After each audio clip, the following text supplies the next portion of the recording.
مساء الخير يا مدام هند، عامله مساء ايه؟ الفل. مساء الفل يا حبيبتي. عايزين نستفسر من حضرتك شويه على الحلل، انواع الحلل الموجوده، على ايه افضل انواع حلل الجرانيت؟ بصي السؤال ده مش هقولك ان انا بسأله كل يوم، بسأله لو كمية الرسائل وريتها لك على الماسنجر وعلى الواتس وفي التليفون. ايه افضل انواع الحلل الجرانيت؟ ايه الفرق بين الجرانيت والتيتانيوم؟ ايه الافضل، اجيب طقم حلل تكوين كبير ولا اجيب براند عالي وتكوين عادي بسيط اللي هو الاربع حلات والمقلايه او الاربع حلات والجريل؟ المصري احسن ولا التركي ولا الكوري؟ كل الاسئله دي بتسالها يوميا. طيب الصاج قلب جرانيت اساسي ولا تكميلي؟ نجيب الدهان ولا ما نجيبوش؟ الدهان هنستعمله ولا ما نستعملوش؟ كل الحاجات دي. بص يا ستي، اول حاجه انت عايزه تسالي في ايه؟ حاجه كده. افضل نوع جرانيت.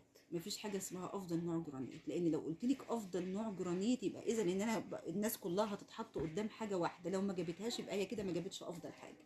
يبقى الاحسن من اننا نقول افضل نوع جرانيت اننا نقول ايه هو الماتيريال الافضل. الماتيريال الافضل الحله الجرانيت، الديكاست الناعم، الناعم جدا جدا جدا. الحرف يكون العريض المطلي، حرف العريض المطلي اهو. ان يكون الطقم حاصل على شهادة الايزو الجودة العالمية، وعشان كده بيبقى فيه اطقم مصري كويسة، وما نقدرش ننكر ان الماتيريال بتاعها عالي جدا، زي الماستر، زي الطيبة، زي التوب شيف، ادي مصري. طب في التركي هنقول السافلون، هنقول الاندلس، بعده هنقول اللاينز، هنقول المارتيف. تمام. هنقول في المصري النيوكلاي، حلو جدا جدا جدا. فما نقدرش نقول ايه افضل حاجه فيهم، لا هم كلهم كويسين. طب انا اختارهم على اساس ايه؟ اختار بقى كل واحد يختار براحته، عايز ايد بقلايط ولا عايز ايد ستانلس ولا عايز ايد منه فيه ولا عايز ايه بالظبط. دي اختيارات. يختار على حسب، لو عايز براند معين يجيبه، على حسب تكوين معين يجيبه. فدي كلها بترجع للشخص نفسه، طالما احنا كلنا متفقين ان الماتيريال لا غبار عليه، او الماتيريال عالي جدا. خلاص. فما ينفعش ان انا اقول لك هو ده هو الطقم اللي مفيش غيره. لا، وانت شفتي هنا انواع كتير صح. ومختلفه، مم. سواء شكل الايد، سواء شكل الحله نفسه مربع او مدور، سواء التكوين، سواء اسم البراند. فلازم أن يبقى فيه اسعار مختلفه وبراندات مختلفه وتكوينات ندي لكل واحد مساحه من الاختيار يختار براحته. مم. مم. طيب، برضو عايزين نعرف امتى اجيب تكوين كبير وامتى اجيب تكوين صغير، بشرط يكون ماتيريال عالي. ما هو ده بقى ترجع لك انت.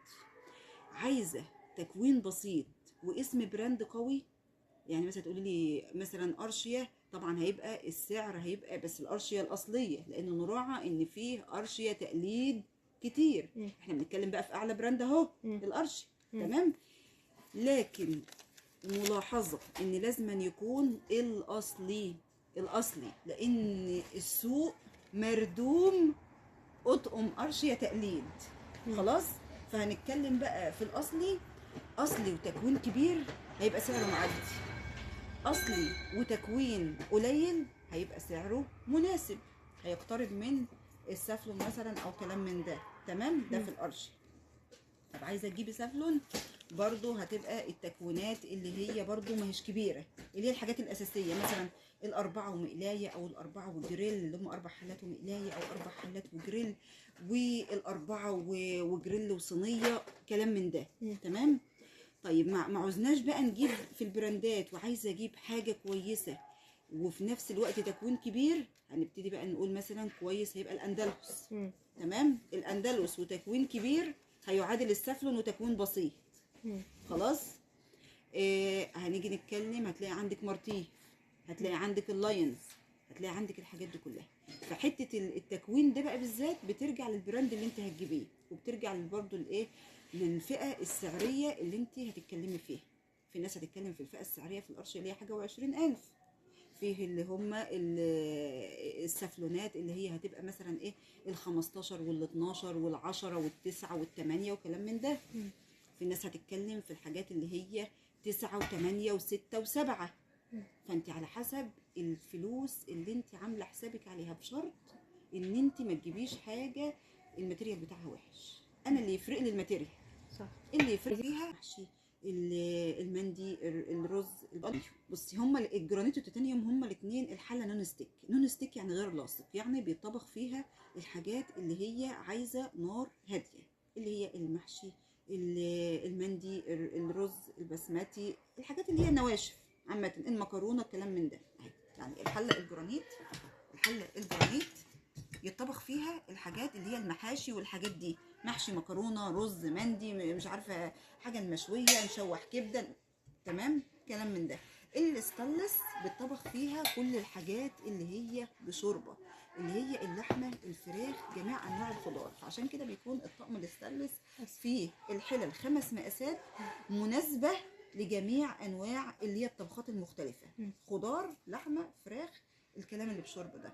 طيب التيتانيوم بقى، التيتانيوم نفس استخدام الجرانيت، التيتانيوم نفس استخدام الجرانيت اللي هو نون ستيك، يعني غير لاصق. طب ايه الافضل، التيتانيوم ولا الجرانيت؟ احنا هنجيب الجرانيت في الاول، عمره الافتراضي بيعيش اطول. طب التيتانيوم وحش؟ لا مش وحش. التيتانيوم هو الشكل المعدل للتيفال، التيتانيوم هو الشكل المعدل بتاع التيفال. اللي عايز يجيبه هيبقى جايبه زياده بعد الجرانيت، انما مش بديل للجرانيت. يعني نجيب الجرانيت الاول، يعني نجيب الستانلس ونجيب الجرانيت الاول، بعد كده عايزين نجيب التيتانيوم او التيفال، ده اختياري.